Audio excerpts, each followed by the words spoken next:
Benjamin Zander has conducted the Boston Philharmonic Orchestra for 20 years. He is also artistic director of the music program at Walnut Hill, a high school for the performing arts in Boston. As a writer, he co-authored The Art of Possibility, Transforming Professional and Personal Life. He talked to head teachers at a conference organised by the National College of School Leadership. I'm a teacher like you. I teach at the conservatory in Boston. I have a class on Friday afternoon. People come from all over the world and they're excited to be there and they're eager to learn, But what's really going on, they're saying, am I better than her? Am I better than him? I know I'm better than her. I don't think I'll ever be as good as him. I hope I can be as good as her. They're constantly comparing and they're measuring. And when they come out to play, let's say the violin, it looks as though there's one person playing the violin, right? There are two people. There's the person who's playing the violin, and then there's another person standing behind the person who's playing the violin, whispering in his ear, you haven't practiced enough. Do you know how many people play this piece better than you do? That difficult passage, you missed it the last time. It's coming right up. You're going to miss it again. That's the voice in the head. And if anybody's saying, what does he mean, a voice in the head? What's he talking about, a voice in the head? That's the voice I mean. Took a moment for you to hear it, right? But that voice keeps talking and talking and talking, and it never stops. Sometimes it talks so loudly that it drowns out the music. So my job is to get hold of that voice. And this is how it works. I do it each year. I come into my class at the beginning of the year, and there are about 40 students in my class, and I say, after a little bit of housekeeping, I say, your grade for the year is an A. You're an A. That's your grade. And there's one condition. The condition is that they have to write me a letter in the first 2 weeks of the class, of the year. The letter must be dated the following May, when the class ends. So the date at the top is May 2000 of the next year. And then the letter must begin with these words, Dear Mr. Zander, I got my A because. Then they have to write a letter describing who they will have become by the following May to justify this extraordinary grade. And I tell them to fall passionately in love with the person they're describing in the letter. And they do. They write about who they would be, who they could be, who they see themselves as if only that damn voice would stop telling them they can't do it. When I come into class, the person I teach is the person that they have described in their letter. You see, I only take A students. Now, there are a few people looking very concerned and saying, how does he do that? Well, the answer is very simple. You can give an A to anybody. You can give an A to a waitress in a restaurant, to a taxi driver. You can give an A to the other drivers when you're driving in traffic. You can give an A to your mother-in-law. You can give an A to your boss. You can give an A to anybody. What happens when you give an A is that the relationship is transformed. This is hard for teachers. I know this is very, very hard. I addressed a group of teachers earlier this year, and one of them came up to me afterwards and said, I like this giving an A. It's sweet, he said. But he said, but it doesn't you don't know the students. You don't know them. You don't know their work. So I imagine as the year progresses and you find out that some of them are quite mediocre, I imagine you modify the grade, right? I said, no. And then I tell them about this young girl I met. She's about 15. I said, what's your name? She said, Joy. I said, I beg your pardon? She said, Joy. Now, should her parents modify her name? No, because we don't give children a name as an expectation to live up to. We give children a name as a possibility to live into. The person who understood this perfectly was Michelangelo, and I'm sure you've heard this beautiful thing, but it bears repeating. Somebody asked Michelangelo about sculpting, and he said, oh, sculpting is easy, because you have a piece of marble. Inside the piece of marble is a beautiful statue. All you need is a hammer and a chisel just to get rid of all the stone that's in the way. And then that's actually a theory of education. It's, of course, not the one we use. The one we use, we're up here, the students are down here, and they try to get up and they do their homework and they work hard and they study and they work as hard as they can, and this is as far as they get. This is the gap between their achievement and our standards.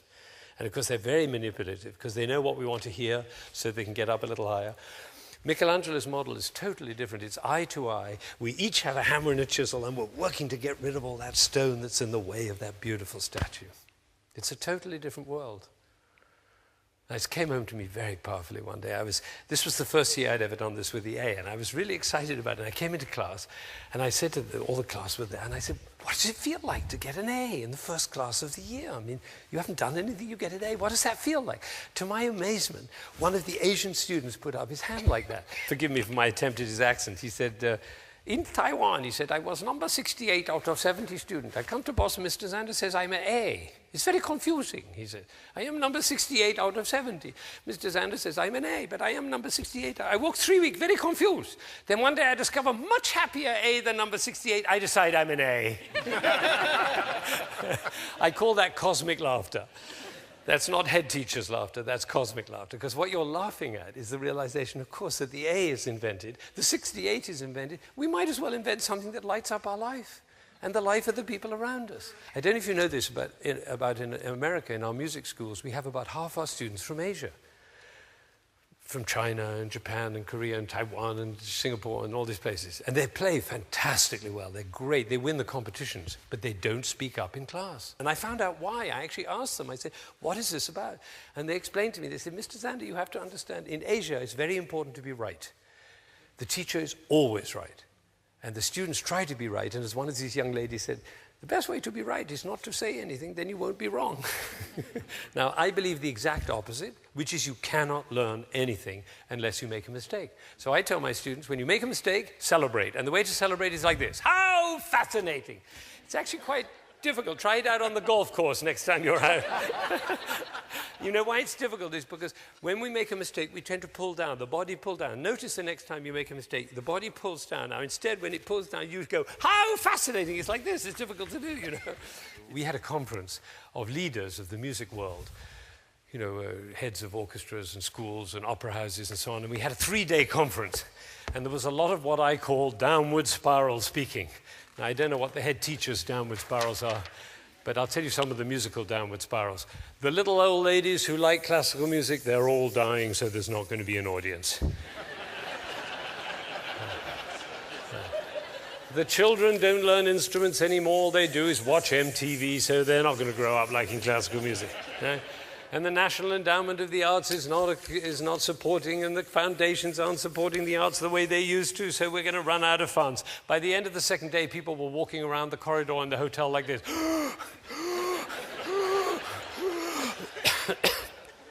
Because, you know, everywhere there's downward spiral. You can't get around. I was looking at the Times this morning, and I thought of bringing it in and showing you how many columns in the Times are downward spirals. It's amazing. Every column is a downward spiral. Of course, the stock market, that's a downward spiral. Downward spiral. Also upward spiral. Upward spiral and downward spiral are actually the same thing. Because wherever you have a winner and a loser, you automatically have a downward spiral. So, of course, sports is full of downward spiral, but it doesn't matter in sports because we all go out for a beer afterwards. But our educational system is based on a downward spiral because there's nowhere to go from an A but down. So we shouldn't be surprised if our kids look anxious.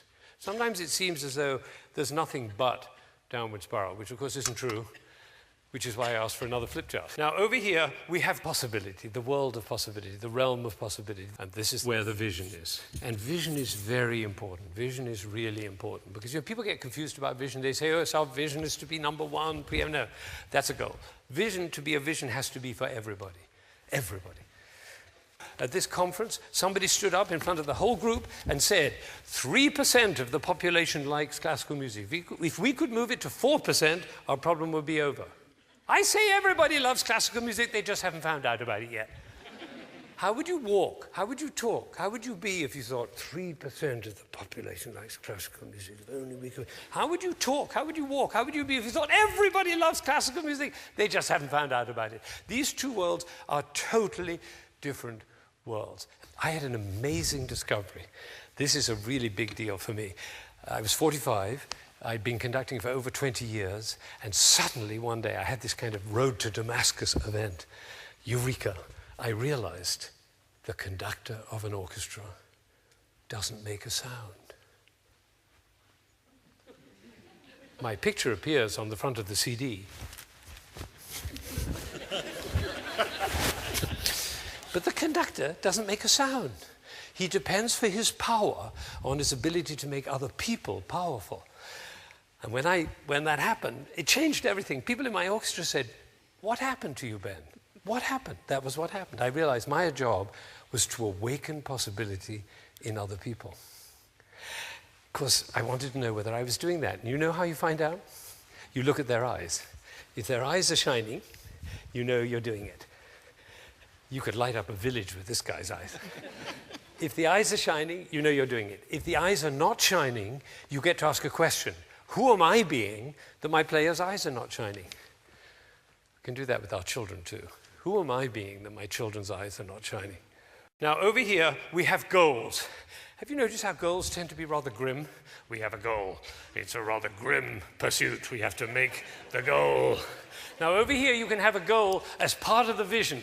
By all means, you have a goal, and if you make the goal, great, and if you don't, how fascinating!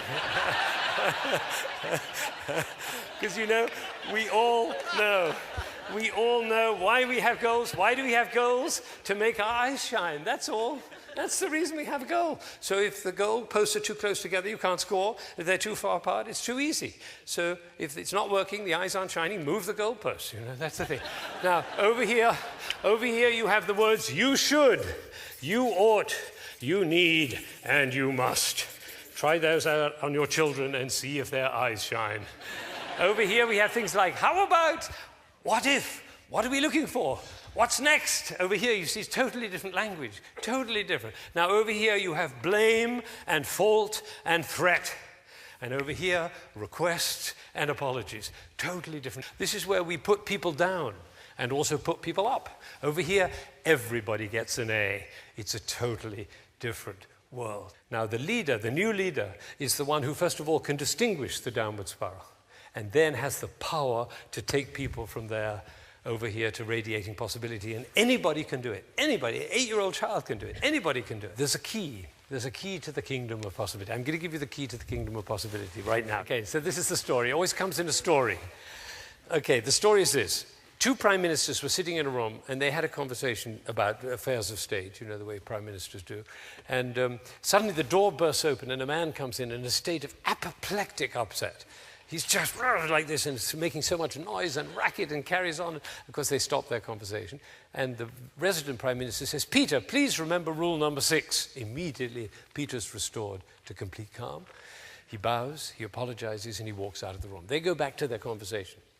20 minutes later, the door bursts open again. A woman comes in. She's hysterical, and her hair is flying, and mascara's running. Everything is a mess. And shouting again and again. The prime minister says, Maria, please remember rule number 6. Immediately, she bows, she apologizes, she walks out of the room. And then 20 minutes later, it happens for the third time. The third time, the visiting prime minister says, my dear colleague, he says, this is astonishing. He said, I don't believe it. 3 people have come into this room out of control. And you just say rule number 6. Would you be willing to share what this rule number 6 is? He said, oh, it's rule number 6, very simple. Don't take yourself so goddamn seriously. He says, oh, that's a wonderful rule. What, may I ask, are the other rules? There aren't any. Cosmic laughter. Pretty tentative, I must say. Now, it comes down to 3 things. 3 things. 1, it's all invented. You've got to get that. It's all invented. 2, standing in possibility. And 3, rule number 6. That's it. Simple.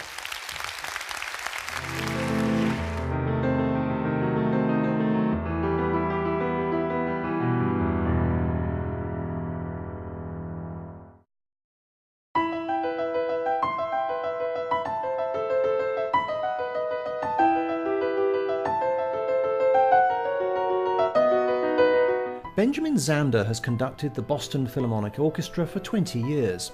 He is also artistic director of the music program at Walnut Hill, a high school for the performing arts in Boston.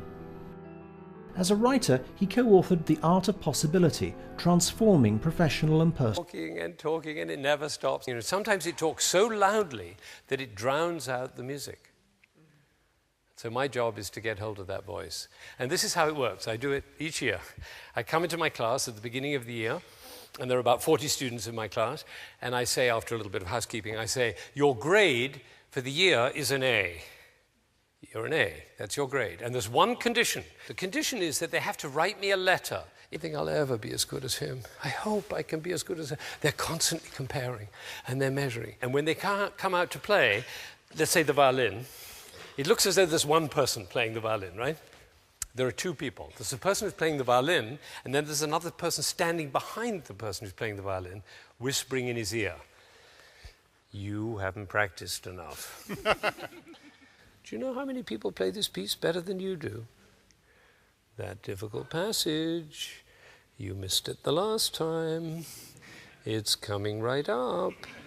You're going to miss it again. That's the voice in the head. And if anybody's saying, what does he mean, a voice in the head? What's he talking about, a voice in the head? That's the voice I mean. Took a moment for you to hear it, right? But that voice keeps talking and talking. Life. He talked to head teachers at a conference organised by the National College of School Leadership. I'm a teacher like you. I teach at the conservatory in Boston. I have a class on Friday afternoon. People come from all over the world and they're excited to be there and they're eager to learn, you know. But what's really going on, they're saying, am I better than her? Am I better than him? I know I'm better than her.